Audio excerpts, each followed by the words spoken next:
From Los Angeles, the home of film and television, this is Film Music Live, a webcast featuring outstanding composers, orchestrators, filmmakers, and more from the world of music for film, television, and video games, talking about their work and answering your questions. Film Music Live is sponsored by the Film Music Network and Film Music Institute. And now the host of Film Music Live, Daniel Schweiger.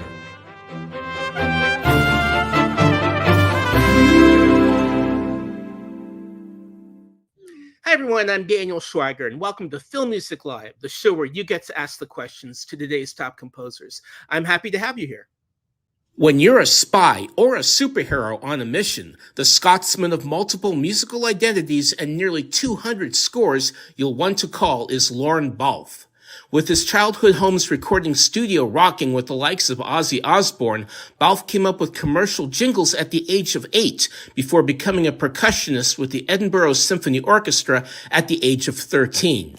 Hollywood lay across the sea, and Balfe's rhythmically rich voice was destined to land him collaborating with Hans Zimmer and his acolytes, for whom he'd composed additional music on the likes of The Simpsons movie, The Holiday, and The Dark Knight.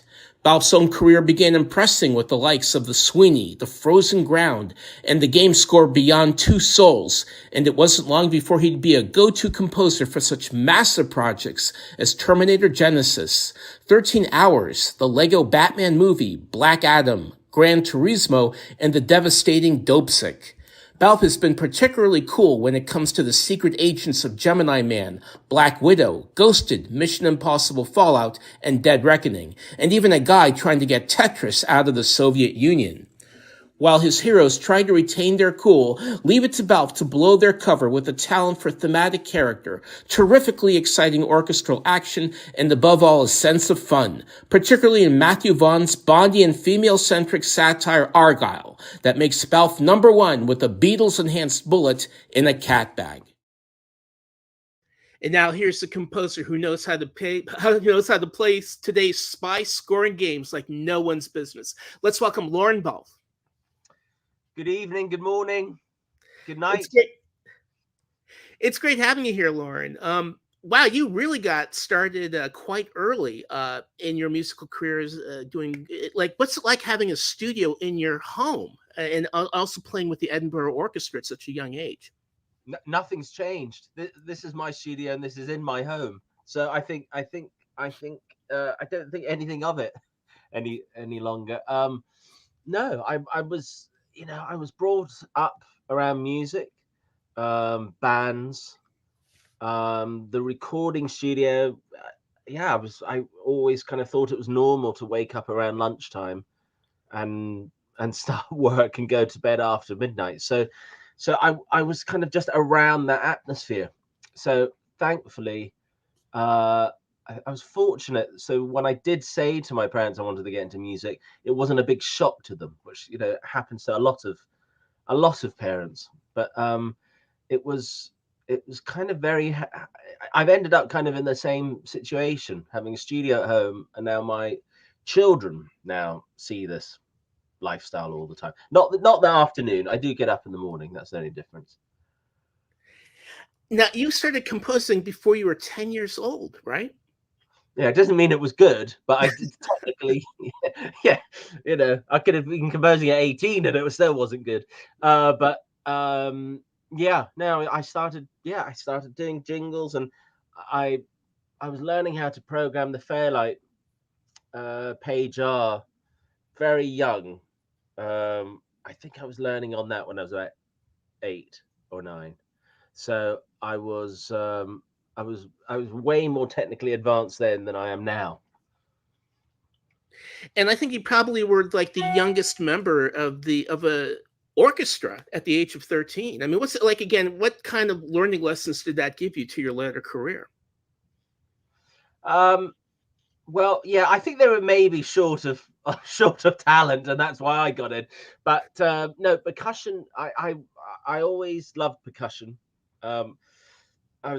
I am dyslexic, so I kind of navigated to percussion because I just was able to read rhythms easier than the notes going around scales. So I kind of always gravitated towards percussion. And again, I'd always been around adults. It really didn't make much of a difference. When I was 6 or 7, I was amongst bands, and so the concept of older people was always, I was around more adults than I was kids. What part of your, when did composing really enter the picture for you, just as a musician? Probably around 6, 7.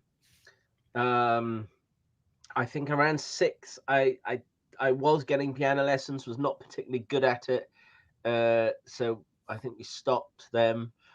And I think it was the fact that I wasn't sight reading and wasn't playing music. I ended up doing a lot by ear and making stuff up. Basically, that was the getting away with it by making it up. The motto's not changed, really. Now, what was it like, coming here, working at Remote Control, and what is the secret to kind of rising through the ranks? There's so many people there. Oof, the secret. Getting on, just having a good personality. I think that was the first thing. And yeah, there were and are a lot of people. It really is the most unique place in the world. Hans had created this amazing concept where he helped people. People helping people doesn't really happen that often. And I think when I was there, Harry was there, John was there, Gavin Greenaway was there. So I was and Ramin was starting out, Jim Dooley was starting out, Blake had left, but I think was kind of coming back and forth. But I don't know.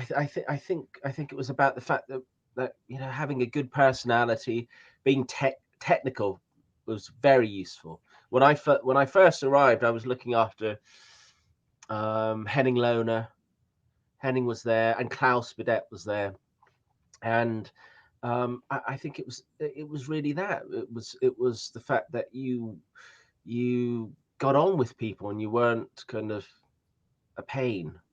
I don't know how else to kind of put it. Really, I don't think it wasn't kind of musical abilities, because I don't think that ever kind of got tested in the beginning. You assisted, and then everything kind of just led to certain things.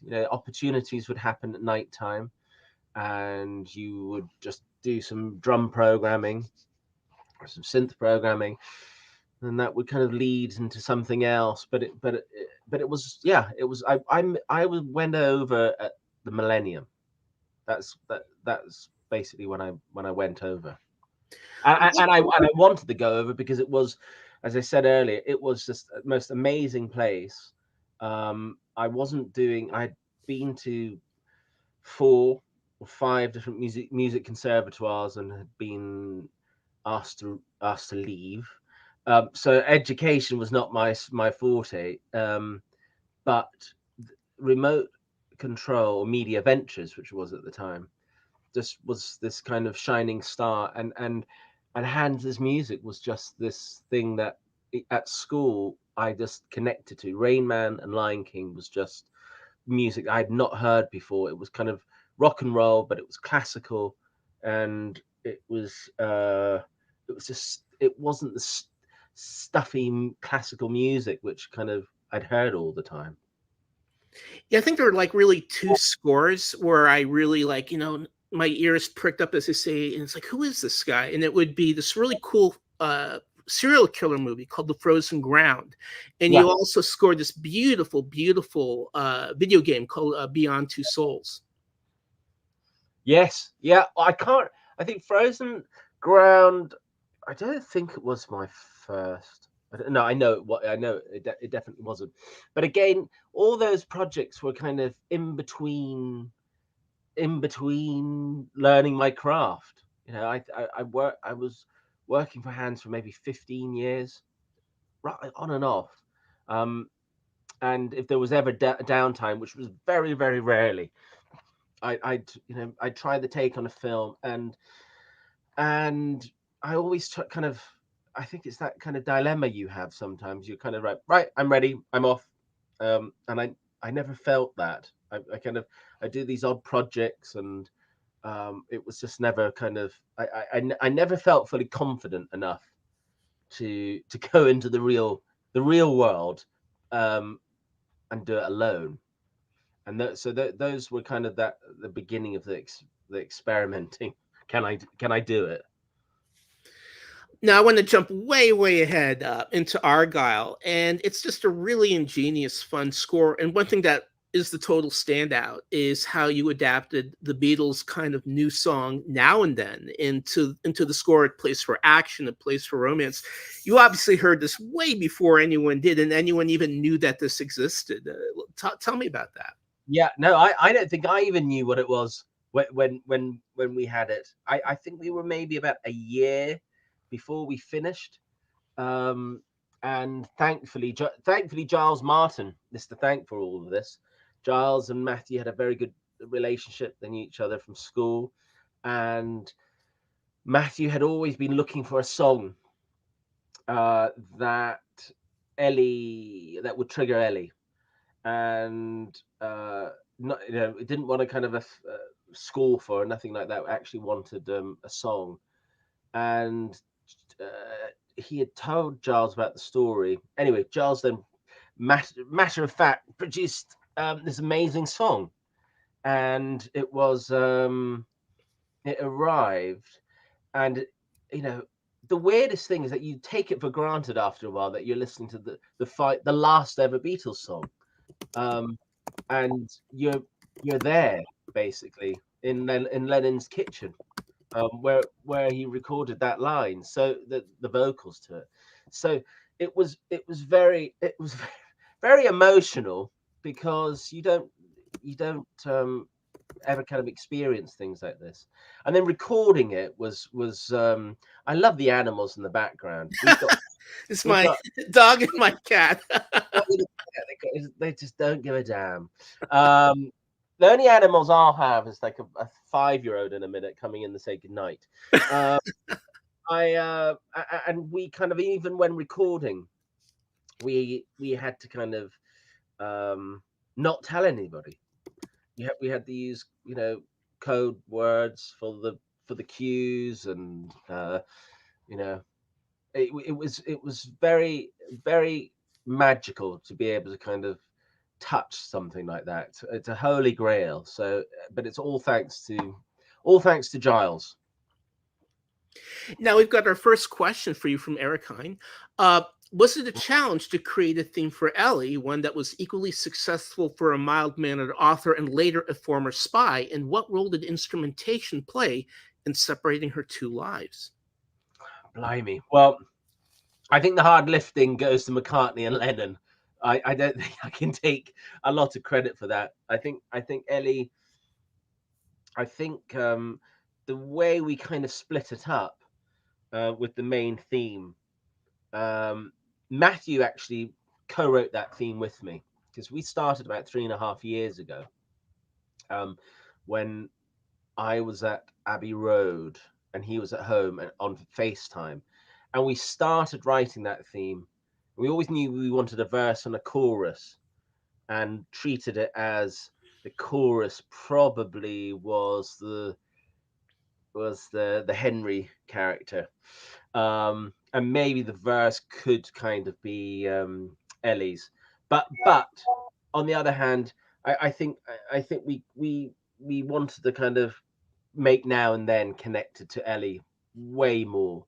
So you hear different arrangements of it, and then also you hear the music box at the end is Now and Then. So the main heavy lifting for her theme goes to Lennon and McCartney. I cannot take credit. Well, And it's funny because obviously when you're doing Mission Impossible, there's like a whole kind of weightier orchestration. But here it's a comedy, but yet comedy with serious, serious facet to it. How does the orchestration play into it? Like when you're playing spy comedy, which obviously you've done a bunch of already. Yeah, I don't think we did any comedic music. I'm not a fan of comedic music. There's probably a reason why I did Ticket to Paradise recently, which is a kind of a rom-com. But again, did not do anything I would regard as kind of comedic in it. I think it's about playing it straight. I think that's how I kind of try to look at it. I think that playing it straight helps the humor. You've got to kind of pretend what is the soundtrack in their head, and it could be totally over the top. But to them, they that in their heart, that's what they believe. So try to play it as straight as you can, and then some people will find the comical side to it, and others won't. And I mean by others, the audience. But I tried to kind of play it. I felt quite straight, and deadly serious. Even though the more you get through the film, you're starting to figure out the gist of the plot. I think we tried to play it straight. Lesson in life: play it straight. Now, definitely, the Mission Impossible, the two films you scored are a lot straighter, which brings us to our question from Ivan Sorokin. Now, Mission Impossible is a world famous theme, so logically, you've got to use it in every film in this form. But did you have any creative difficulties while working with an existing theme, whether it's coming from your own themes or not, or would it be easier, I guess, knowing that, when are you going to use the Mission Impossible theme? How do you want to adapt it into your own style? I think you don't have to worry about things like that. I think that I think it's a big conversation. That's like with franchises. Sometimes they don't touch on the themes. Sometimes there's lots of reasons you can't use the theme because a different studio owned it. Sometimes composers don't want to use the theme because they never wrote it, so they feel they can write a better one. Majority of the times it's because someone else owns it, quite honestly. But I think with Mission, if you don't hear it, you're not in Ethan's world. Whoa, I don't know what that was. Somebody's watching Netflix. Netflix. My boy is down that much. I think it's. I think you've got to embrace it and always think about the audience. What is the audience wanting? When we were doing Terminator, it was the same thing. The audience associates Brad's theme. You've got that iconic rhythm. You've got that melody. So when do you use it? You use it when there's a payoff. You use it when you feel that the audience wants it. It's justified. And I think that with the Mission world, it's no different than Bond. That theme is Ethan's theme, and you never and weirdly you just never give up finding new ammunition from it. The plot theme is just filled with pots of gold. You just keep discovering new segments in it. There's great kind of octave jumps in there. So there's always a lot of mileage in it, and I think that's what makes it's part of the franchise. I think that if you kind of fight it, I don't think it helps the audience feel invested. I think. Now, I want to give a big shout out to La La Land Records for giving our winners your signed 2 CDs of Dead Reckoning. And what's really interesting is that there's this whole other second CD of this really cool kind of suites and themes ideas for Dead Reckoning. How did that come to be, that whole CD? It's concepts like this. You have to thank the Hans. Hans is the person that kind of has come up with these ideas where why can't the audience enjoy the music that has not, it's not necessarily, it's not a case of it's not been released for a reason. It's just it hasn't fitted into the packaging concept. And again, we were on it for a long time, and some of it was most of it wasn't used, but what was used, there's a story behind it, there's a journey behind it, and I think that, to me, I find that interesting when you hear those discoveries. I think it's interesting when you hear a diary that has taken the composer a certain route or a path to get to where they've got. And it's those things when you've got time. Sometimes if you're working on a score, sometimes we've worked on scores where we've had 3-4 weeks and you don't have time for things like that. You've just got to dive straight in, and other times you have a luxury to be able to experiment, and I think it can make a great listening experience. And also, a lot of it, a lot of people put a lot of time and effort into this music. A lot of it's been recorded, and it's just a shame for it just to be lost. So I think for it to be out, to put it out into the world, is a kind of also a thank you to all the musicians and the orchestrators and the arrangers, the mixers, everybody. Well, they're really both great listens. Now, Aaron Cruz, MI has such a great musical legacy with contributions from Hans Zimmer, Danny Elfman, and of course Lalo Schifrin. How much does their work influence your cues? Again, if you're like, because in a way the movies have a kind of continuing ideas or plots with them. Yeah.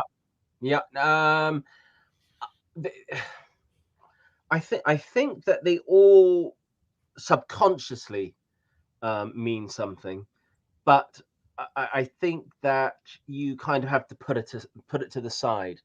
I know when I started Fallout, I had to put it aside because it was way too intimidating. You look at and listen to all of those scores, and they're masterpieces. They're just fantastic. There's every style of music. So I think that you have to kind of appreciate it and then put it to bed and then start your own journey, because I think that's how the films are. I think each film has progressed visually, emotionally, very much emotionally, and I think that you've got to kind of not worry about the past, because somebody's always going to compare it to the last one and say, oh, that was so much better, and you've just got to kind of move on, but understand that there is a DNA to it. Well, I think they both definitely are great movies, and they totally stand up as musical scores. And I think it's very fair to say that you're quite well established in Hollywood, but that brings us to our question from Joshua David Mitchell. Hollywood is a tough place to crack into. If film music hadn't ended up working out for you, what kind of job or career do you think you would have? Was there ever a backup plan? Oh, never go into life with a backup plan. Never. Yeah, you've got to hit it running. No, there was no backup plan. It was and it was not a case of make or break. There was just no backup plan. I thought, no, always wanted to be I weirdly wanted to be kind of loved being the thought of being a lawyer, but I think maybe that was just because of the argumentative side of me. But no, the Hollywood thing didn't really it's a weird thing. What is Hollywood? I think now, especially now, I don't know what Hollywood is. I think when I moved over at the millennium, we didn't getting into the film industry or the TV industry in Britain was very, very difficult. I think I was very aware that the same people then are the same people now doing television. And I still kind of, when if there's a BBC job that comes in, I'll hear, well, we had talked to da da da da, and it's funny, it's the same people that were mentioned about projects 20 years ago. So I found it very much a very cliquey and small industry, and that's really why I thought I'm going to America, and also those were the things that interested me. Jerry Bruckheimer, Michael Bay, those films were what I watched. So Hollywood was that. I don't know what Hollywood is now, but that's a by point. But I never kind of thought what's going to happen. Uh, I thought if I don't do films or do TV or jingles, I loved doing commercials. I still do like doing commercials, and I like doing jingles, and I there wasn't a kind of and still hasn't been a wish to kind of be Hollywood. I think maybe that's why I'm not in Hollywood. I'm in London. Well, it's great having you tuning in from London. I think, you've done so many really cool projects, but I think maybe one of the most meaningful and impactful and moving is your scoring for Dopesick. A really amazing series about the opioid crisis. Did that have any particular meaning for you? What was it like to score something that really affected a lot of people? Yeah, I was semi one of those people. I think when we started that, I think we'd all come out of COVID, or I think we were in COVID lockdowns at that time, and Danny Strong, the creator, had contacted me, and I still don't know why. I've never asked him why, actually, because we actually ended up with a very kind of different school than what I'm going to say I tend to do, but maybe it's not different. But he contacted me about it, and we.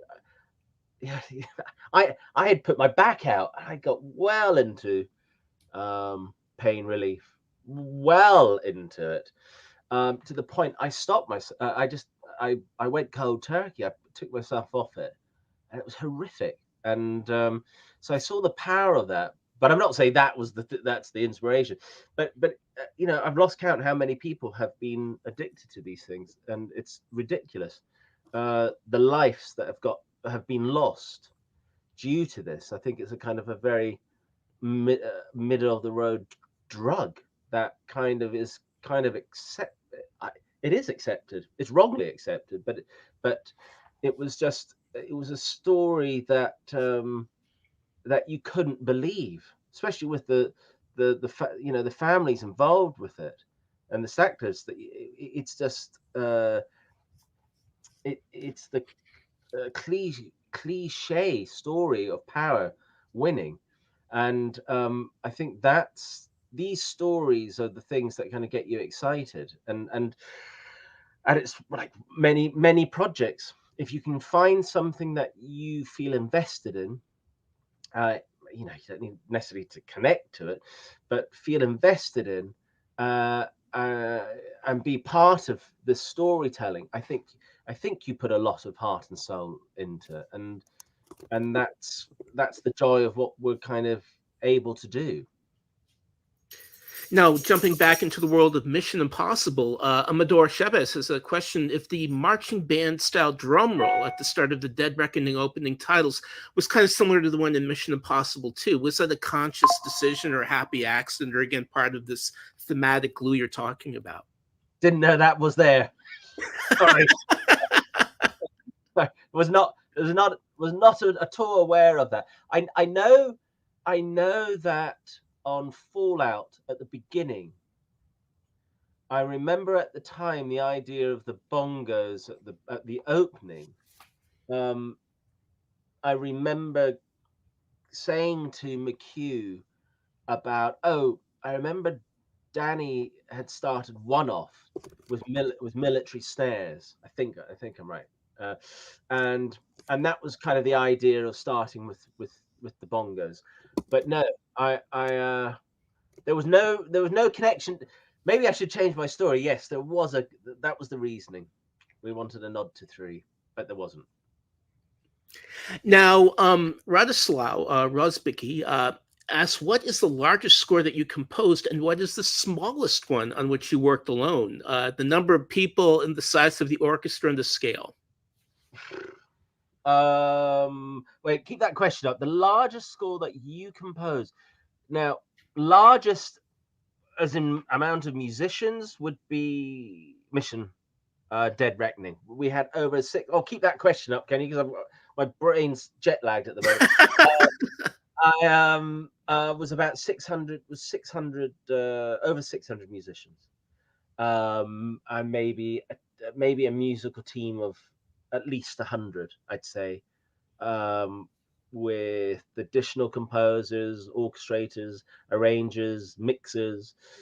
So yeah, we were easily on 750, 800 on that.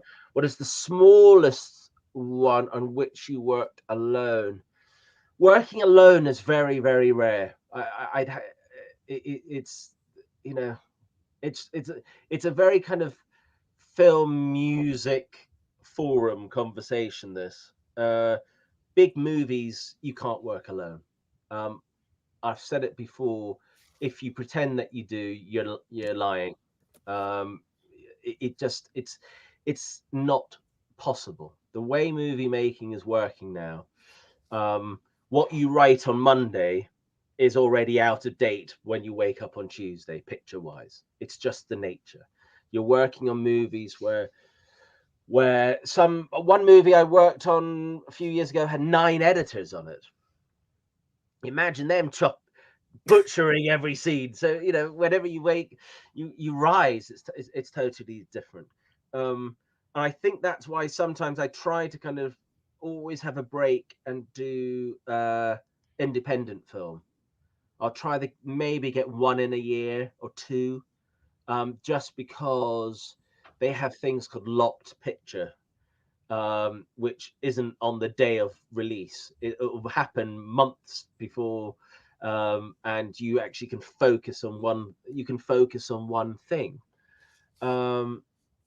So the rarity of I find the bigger the picture, the bigger the team, because it is fundamentally at the end of the day, it is no different than the VFX department or the sound department. Yeah. Our name, because of contractual reasons, you get one name there, but it is an army, and doing it alone is just is very, very rare. And again, it will happen when you're doing in indie movies, and I think it's so enjoyable to do that, where you can just only have one task, is wake up in the morning and write.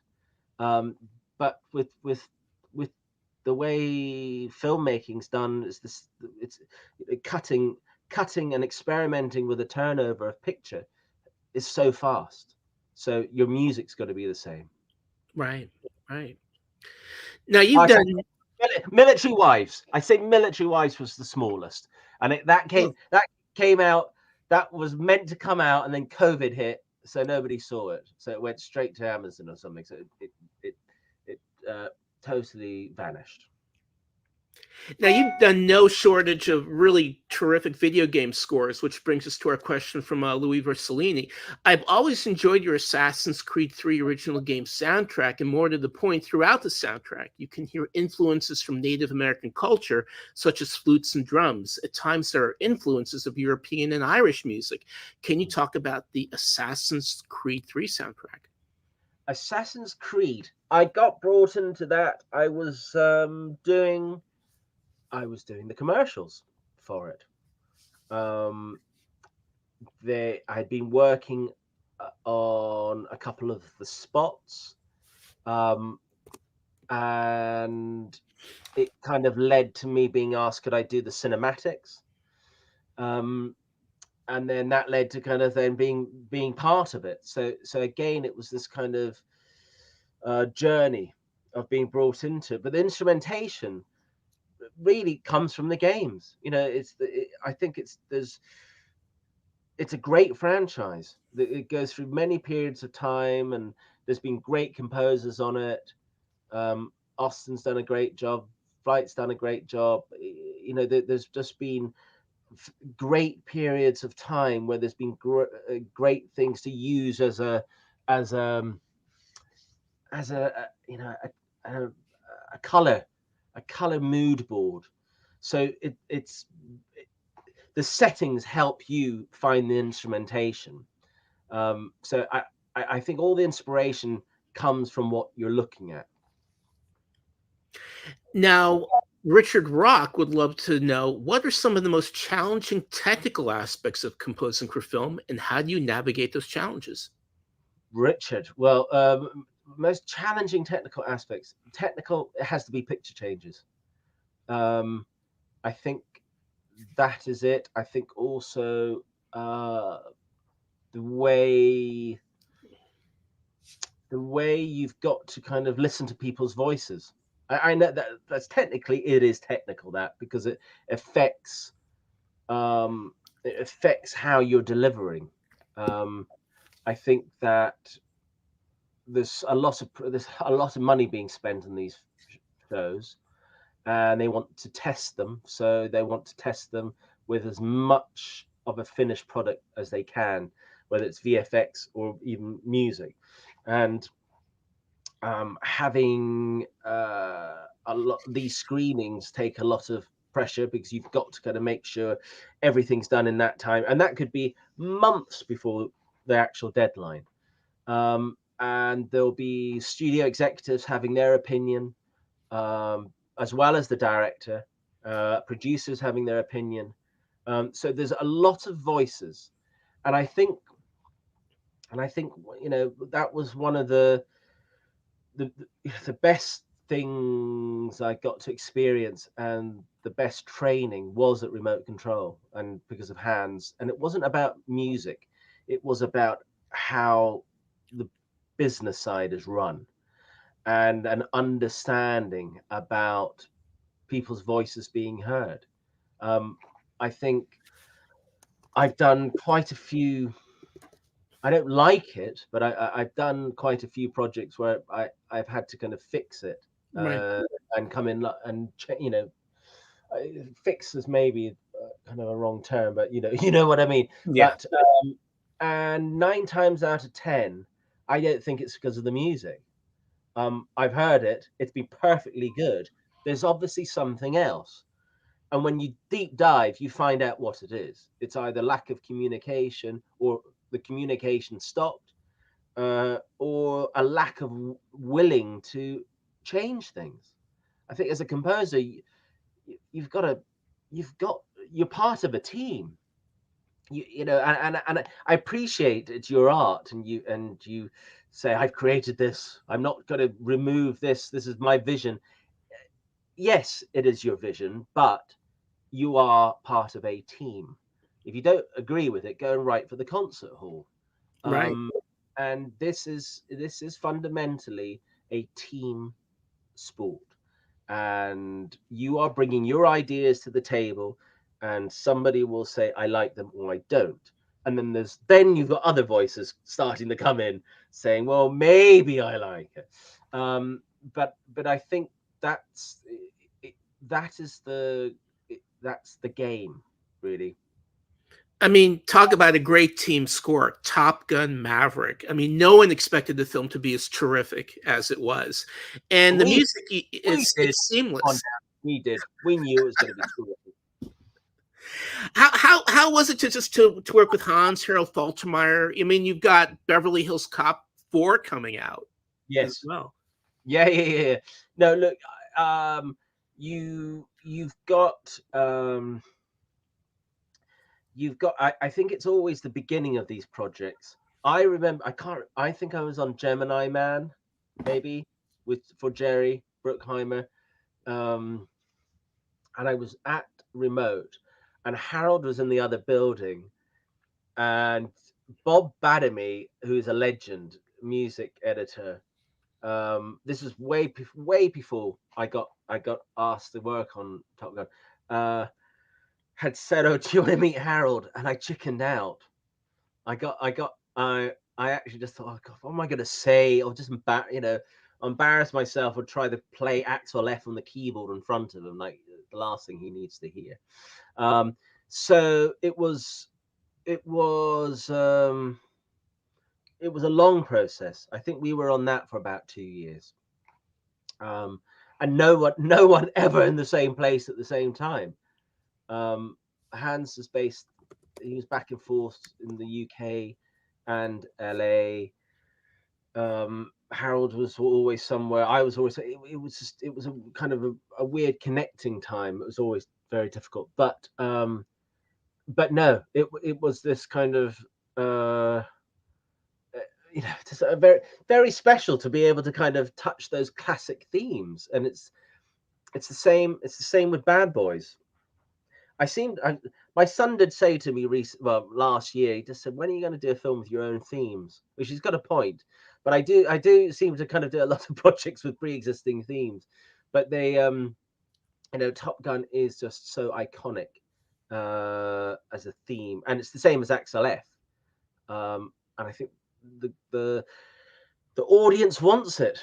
They want that connection, and I am the audience. I sit there, and when I hear the Top Gun anthem, the da da da da, da you want to stand up and march around your living room. It's just so. It goes back to what we were watching when we were young, and why we got into movies.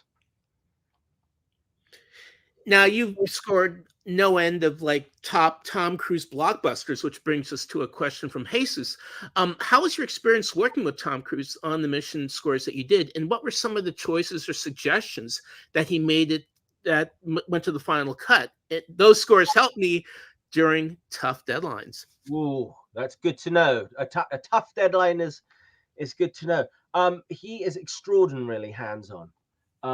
I think that you get a lot of projects when the star is a producer, and you'll never hear from them. Tom is the exact opposite. He's very heavily involved. Music playbacks, he's part of. His comments always come from a place of the audience. And knowing how to use that theme. There's no one else that knows the theme better than him. It's Ethan's theme. He is Ethan, and the note, he's always given notes from an audience's point of view. I think it's very much like Jerry Bruckheimer. There isn't a personal agenda being pushed. It's about what the person that has bought that ticket, how should they be feeling? And Tom's comments are very much like that. It's about how can the music help you feel something. Now, Kwong would like to know, can I become a film music composer without a classical background? And if I have a classical background, what should I learn next to become a film and TV music composer? So point one, can I become a film composer without? Absolutely, you can. No reason in hell why you can't. So don't worry about that. I'm not trained. Too quick with these questions. Put it up again so I can see. And if I'm dyslexic also, it takes me about half an hour to read the sentence. And if I have a classical background, what should I learn next to become a TV? Okay, I think that you don't need it, but it helps. I was not classically trained. I think I've seen the flaws in my arranging because of that. But on the other hand, I have figured out ways to get around that. And I think maybe that's kind of helps me in one respect think differently. Um, I think you've got to be prepared as a composer, whether it's games or TV. When I started out, when I was doing small films, I had to do everything. I had to write. I had to from the sequencer, then make the parts for the musicians to play, then mix it because there was no money. I couldn't afford an orchestrator to come in and do it, and I couldn't afford a top mixer to come and mix the music. So you had to do it all, and that was one thing I always tried to kind of learn was how do you just have an understanding of everything. So I think it helps. And I tried to kind of tell that to as many people as possible because I think that it's that difficult question. What do you do?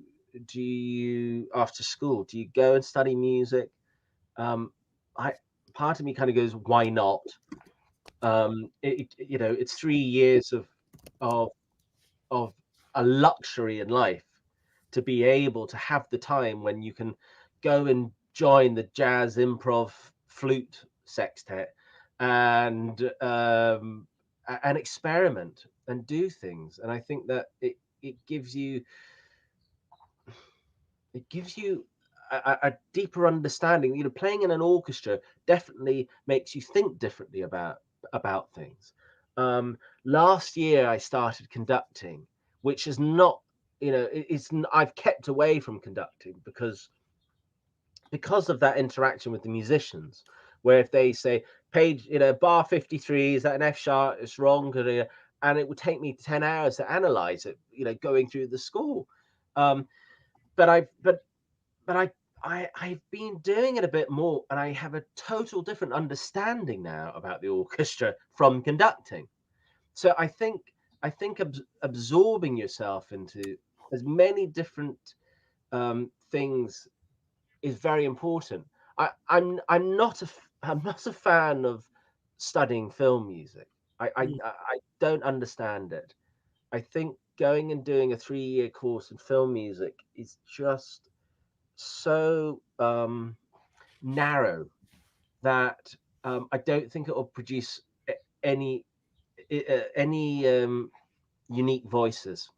I think you've got to study the classics. If you've got to do it, study the classics and figure out what we're all trying to rip off. You start, go and look at Prokofiev, and then you start understanding modern orchestration, and then start looking at Elgar and Brahms, and you'll start understanding harmony to do with melodies, and I think that it's difficult. I try to help students, and when they say, "So what did you do? What's your?" and I don't follow my path because it could have gone bad. But I think that being as trained as you can and versatile is an advantage. And I think it's the same with synths. God, get understand how they work, understand how to program them, absorb yourself with it. It's all online now. You don't need to leave your house. You can get tutorials on how to program synths and really absorb yourself in it. And I think it's but it's just about being versatile. And I know it's a really difficult this because there's always going to be somebody who can't do it all and succeeds. And I found that's why I found commercials the best training. Every day was a different style. On Monday it was bluegrass. On Tuesday it was hip hop, on Wednesday it was classic. You just did different styles to get your chops going, and I think that helped you, so that I was very lucky to work for Rupert Gregson Williams. Mm-hmm. And Rupert was just he is unbelievable at different styles.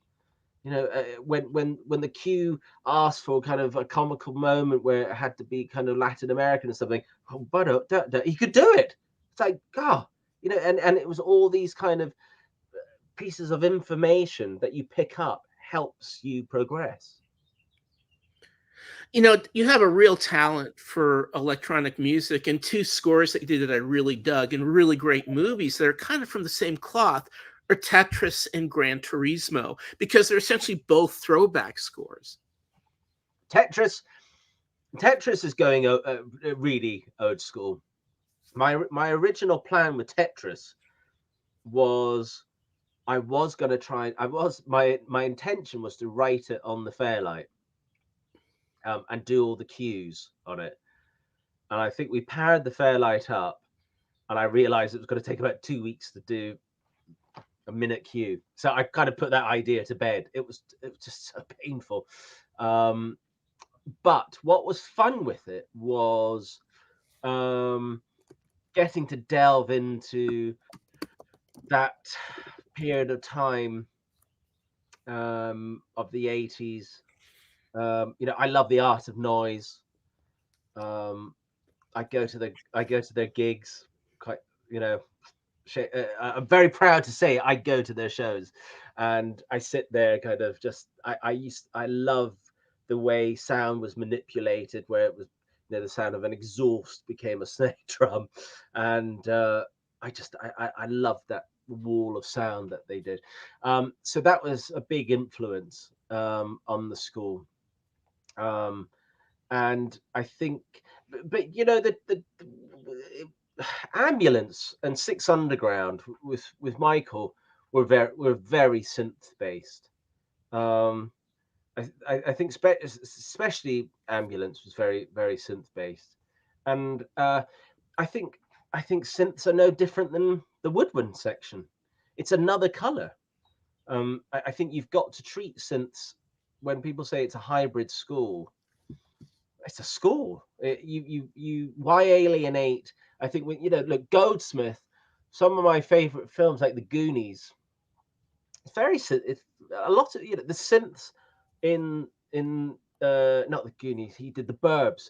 The synths in The Burbs are a part of the orchestra. They're not doubling instruments. They've got their own melody lines being played. So it's very much that. I think you've got to treat synths as just part of the orchestra. Very true. Now I've got a question from Dale. Is there any chance you can share some memories about collaborating with Hans on the two Sherlock Holmes scores? The first one is one of my all-time favorite things. Yes, Dale, I can. So I think it was very interesting when you listen back to some of the I think there's a couple of suites on the album, was the way Hans wrote these melodies, where everything works perfectly on top of just a pedaling bass line. And that was a big very interesting learning lesson, that and I'm not going to say it was simple. It was having the conviction to do it and to embrace it, and be bold. And there was some great musicians on it. Alexei was on it, and again it was like this kind of creating a new genre of music. I felt Hans really kind of had a clear vision for it, this kind of steampunk idea, and I think on it was, again, it's testament to Hans. He had there's no kind of wandering around in the dark. every project he has a clear vision for, and a sonic vision for. And I think that's what I've tried to kind of embrace is it's not necessarily just about having a good melody. It's not about that. You've got to kind of Sherlock visually looks different than a lot of movies. There's a tone to it. There's a color to it. So creating unique instruments was another thing that there was a lot of sample sessions going on. So that was a big learning lesson about always approaching each project differently and creating your own IP basically for sounds. Now, Ryan Horner would like to know, what is one publicly available sample library and one plugin you find yourself using on everything? What is one of the public available? Mamsio piano. I think that's been in the template for about 20 years. A one plugin, June, I absolutely love.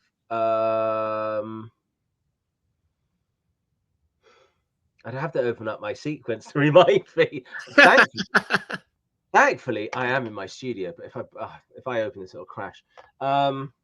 It's really difficult because I think I like to, when there's downtime, kind of start a template from scratch. It never happens. It's like trying to update Cubase.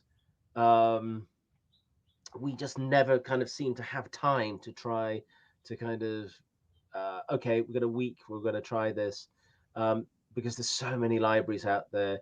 And also I don't want to use a library where you fall in love with it. There's a in Contact, I can't remember who makes it, but there's a patch called Frozen Piano, which I think when it came out, every TV show had it. It's just such a perfect sound, and we're always kind of if I use it as a kind of a sketch, it's one thing. I'm always kind of if we've got some synth programmers working on the project, I'm always saying, just replace this, beat it somehow. We never can. So it's a very difficult thing, and it's very like the articulations for Spitfire. There's amazing articulations that you can't replicate. I've been in this. I've got the same musicians in Air with Jeff Foster, and we just can't. We can't even get close to it. So there's pros and cons to having plugins, because the thing is that everyone else has got it. So if you're using it, that's going to appear in something else. So it's a very difficult thing that to kind of fall in love with your favorite instruments. I think try to make your own toolkits. It's way easier than it was when I was starting out in an Akai S900 and S1000. You can relatively quickly make your own toolkits now with sampling any odd percussion and making your own thing so that it is unique. Now we've got a question from Gerard. Hey, Lauren, who are the film composers you look up to and maybe even want to work with? So I guess that would be, what composers jazzed you who are still around that you would love the chance to do a Maverick with, as it were? Stuart Copeland. Stuart did Wall Street, which was again one of those soundtracks that just woke me up. I shouldn't have been watching that film probably at that age, but then I was watching Predator when I was about I think 9. So Wall Street was just this fantastic score that Stuart did. I loved his music to The Equalizer, and it was just different. It was just amazing kind of sounds that you wouldn't expect happening, and Stuart's music, because especially his orchestral music, in the last like 10-15 years he started writing a lot of operas and concert music.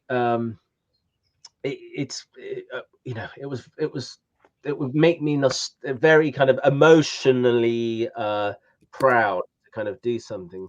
But no, it's always when we were working on Kung Fu Panda, John Powell had, John is just an amazing voice. He'd done a documentary called Endurance, which everybody has to listen to. It's just an amazing soundtrack. And I remember, I think I came in on Panda 2, and I was very much petrified working around John, because you have to play a cue, and whatever you do is going to sound pants compared to him. So I think I improved for the next one slightly, but no, it's and look, I was able to do a lot of writing with one of the, if not the best. Hans was a long journey writing for, so that was something. But I think it's more about kind of wanting to kind of try to work with your friends also now. Very true. It's that makes it fun, and I think remote did that. You were able to kind of go into everybody's room and kind of play something, and part of you's kind of wanting feedback, but also the main thing is you're trying to beat each other. You listen to something, yeah, okay, I can do it better. But but I think it's like musicians now. I think when I remember when I was doing Ticket to Paradise, there was a commercial on, and the song was fantastic. And then I started hearing it on the radio, and a great composer, Carl Zine, and being able to work with Carl was just great. I think it's these opportunities, not just composers, but musicians and the whole where you're able to kind of be able to work with them. I think on Fallout, I had JJ from The Art of Noise and Andy Richards, and both of them have musically meant a lot to my education. Andy Richards has appeared on, you look him up and he's appeared in every important song, an album from the 80s and the 90s, and then working with Steve Lipson. It's dangerous, these questions, because you're going to start. I'm going to forget people. But I learned so much working with Lipson on Rush, because it was a different way of working. He came from the record production world, and it was just experimenting with things. So I think I don't know if I've answered it. Absolutely, you're great. I mean, you obviously come from a whole generation of kids and composers who are completely jazzed by what they heard Hans doing, and I can only imagine, with all the blockbusters that you're continually scoring, that there are a whole bunch of kids out there listening to your music and dancing around their room. In that respect, how do you want to pay it forward to people who are inspired by your music? Oh, it's very easy. It's you pay it forward by making sure you give people time. It's much more difficult now with social media, because everybody's got an access to you. And before, you wrote a letter. Now, I wrote, when I was at school, I was doing a GCSE project for drama, and it was about music to do with film. No, actually, it was music, and the music telling a story or something like that.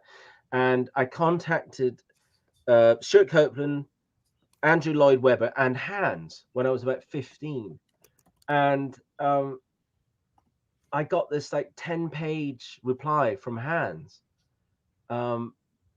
and he put me in contact with Stanley Myers, and Stanley Myers put me in contact with Gavin.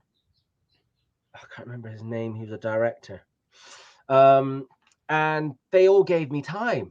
They all, they hadn't heard a single note I'd written. It was just luck of the draw. For some reason, Hans wanted to connect me with Stanley.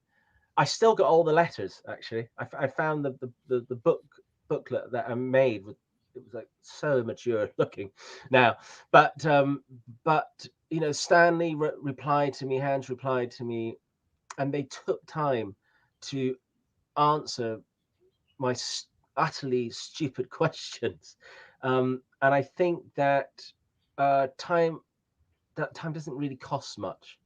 So you've got to do it, because somebody will be sitting there kind of just thinking they might not be able to do it because they live here or they live there, and I got to do this. And I just think you've got to help people. And I think that it's the same with trying to kind of further people's careers. You can either have them in the background where they never progress, or you can help get them credits, and those credits can then lead to co-writes, and then that can then lead to their own jobs. You know, if you're not threatened, then you've got nothing to lose. I find that those that are semi-threatened don't really encourage, and they keep them in the back room. Right. Now, as we begin to wrap up our show, I just going to jump back into Argyle, and I really loved that song, not the Beatles song, but the other one, and I think I loved it so much because it really taps into that John Barry Bond DNA. When you look at Argyle, it's kind of like your Bond audition, really. Who says I need to audition? No, you know, the thing is that those songs, Electric Energy is based on the main theme, and Get Up and Start Again is based on the main theme. So Matthew really had a plan where if we were going to write new songs, no, I don't think the plan was to write new songs. It was the fact that how could we just want the DNA to all connect. And it just, you know, it led to us working with Stuart Price and then Gary Barlow. And then Giles took over the production of Get Up and Start Again, with Ben also working on it. And it was weird because that song took a long time to become a song. We had worked with a few other songwriters, and nothing was ever happening. It was like the melody would go somewhere else, and we kept saying, no, we want to connect to the song, and surely this can work. Because look at we never referenced Bond. Actually, we referenced Top Gun. The fact that the Lady Gaga song we were using as cues. So that was kind of the reference, and it just. But Giles and Ben really made that orchestration. You know, I remember when we were recording it, you know, it was like, oh God, that's how you do it, is it? Because it was so. I sent it to Gavin Greenaway. I said, crikey, that is mind blowing, because it was just, you know, a different league. You know, how to sell a song in 2.5 minutes. So. What about Electric Energy for you, Dan? Do you have that on your morning palatone or anything? I think I listen to one score every single day, and I've listened to Argyle about 3 or 4 times at this point. Oh, I'm sorry, but anyway, we got to get the Electric Energy going. I know. I love the synth, and I just got to tell you, if you love Stuart Copeland, one of my Rapa Nui finally came out in Warner Archive, which is an amazing film. I think that's Stuart's greatest score ever. But the score that has got to come out is the Wide Sargasso Sea, and Highlander 2. Come on, let's get them out, man. Yeah, they're great scores. Yes. It's fascinating how there's so many scores that just never have made it out there. You know, I think, wasn't Top Gun originally? That wasn't out there. It's rumored to come out. You keep hearing the stories. Yeah, but that was so when kind of doing research for that, you're kind of scavenging around YouTube and murky areas and trying to kind of hear stuff. But there's a lot of these things that and it's strange. Why not release it? It's never made sense why they don't do that. But then I think the Burps only came out Yes. 8 years ago, was it? 7 years Well, ago? it came out as a special edition. It had come out on Varese like twice, I think, on Varese. But it's a wonderful score, and I just love Jerry's crazy synth stuff. It's just And a dog barking. Anybody that has a dog barking in a score on a bad sampler, it's a joy to my ears. What have you done that has not come out that you want to see get out? Oof. I think I'm in a different world and time now. It doesn't. We can do something and it can just go. We can upload it, so it happens very easily. I think it's a shame. There's some stuff like one of my first TV shows, Shoebox Zoo for the BBC. I've got no backups of all that. That's all gone and lost, and that was pre-streaming. So that never made it. But anything I do now, we kind of, the soundtrack is there. I've always looked at it as the soundtrack's there to help promote the film. It's a bonus for the film company or the TV company or the game company. So I think that I think now it's a very simple process to get music up there. There's a couple of projects, Burning Plain, that we did, that never came out. Again, it was just pre-streaming, but the majority of stuff I think I've done, I wish, but I've lost them all. All my old commercials, my Stalin Stairlift commercial has vanished. But it needs to be heard. There's all those gems of commercials have gone. Well, I guess my last question to you. I mean, obviously you're like me. You just grew up watching these, fun effects-filled movies. You've done so much work, and it's always really fun and really distinctive. And I think you're kind of in the catbird seat to get like almost whatever you might want. So if there is a franchise that you have not tackled yet, what is your dream franchise to score? What would you do for it? Well, it's one of those franchises where you don't discuss. You don't do it. I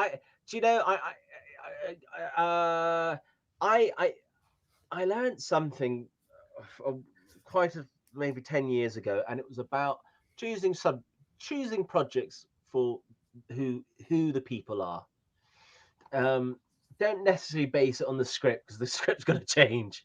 What you read is sometimes not what they're going to kind of end up saying action to. So choose directors that you like, and choose writers that you like, and kind of look at things that way. And I think the concept of the franchises have changed so much now. I think when we were growing up, you look at some of those franchises, and one would come out once every 5-6 years, if that. And now that they're trying to get it out every 3 years, so it's being watered down, and I don't know if it kind of means much. It's always a shame. I find it's always a shame when you've worked on something for a long time, knowing that there's a possibility of it to become a franchise, and it doesn't happen. I think that's always very soul destroying, because you spend a lot of time talking about where this character can go and how the development can happen, and so when the film doesn't do well and that's the end of it, it's a shame. But anything that does interest, I would never say, because it would harm fate, Dan. I get it. Don't talk about it until you get it. Well, that's the thing. It's like, don't talk about it until it's out. That's my motto. You could be doing it, and then the next thing, you get the email, thank you, but we're going in a different direction now. and it's like, oh, I've been giving it all the rabbit online about doing something. So that's one, that's one thing I've never do. Just don't talk about it until you're finished, because nothing is secure, nothing is safe about it, and just keep stum. Well, again, you're doing God's work, dude. It's all super fun stuff, and I just want to thank you so much for joining us today at Film Music Live. We've been trying to do it for about 5 years. 5 years, and it's finally happened. Oh my God! Well, perseverance pays, as it's obviously proved in your case. I want you all to listen to Argyle soundtrack. It's on Marv Music, and Mission Impossible: Dead Reckoning. The score, the themes are on La La Land Records, and I want to give them a big shout out for our promos today. Big thanks to Ashley Kelly, Marcus Smashvitz, our executive producer Mark Northam, our producer Dale Turner, and our graphic designer Mark Banning. And I'll see you all on the next Film Music Live. Lauren, you truly and Ethan and Ruth and Alice are just shouting out the whole team. Thank you, Lauren. Thank you so much, Aaron.